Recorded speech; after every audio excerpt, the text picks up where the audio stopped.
Nakuna ng video ng umano'y pambubuli sa isang babaeng estudyante ng kanyang mga kaklase sa loob ng isang paaralan sa Bagong Silangan, Quezon City.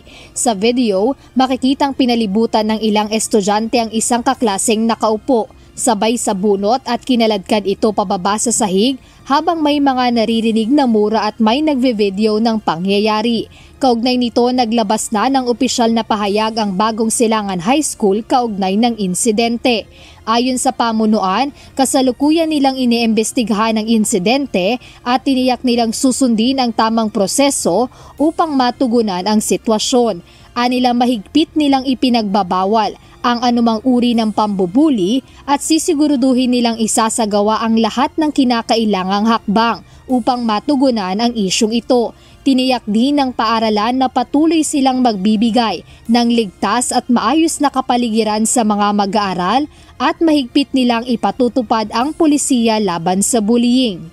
Dagdag pa nila, patuloy nilang babantayan ang insidenteng ito upang matiyak ang kapakanan ng lahat ng estudyante. Samantala, iniutos na rin ng Department of Education o DepEd sa pamunuan ng Bagong Silangan High School sa Quezon City na pabilisin ang investigasyon sa insidente ng bullying na kumalat online kamakailan.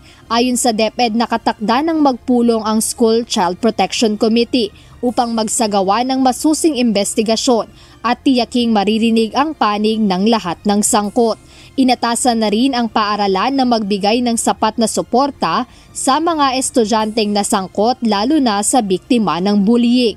Nagbigay rin ng technical assistance ang Learner Rights and Protection Division ng DepEd para mas mapahusay ang pagpapatupad ng anti-bullying measures at pagtugon ng mga paaralan sa mga ganitong insidente. Patuloy ring nire-review ng kagawaran ang pagsunod ng paaralan sa mga polisiya kontra bullying at magbibigay ng karagdagang training sa school personnel kung kinakailangan.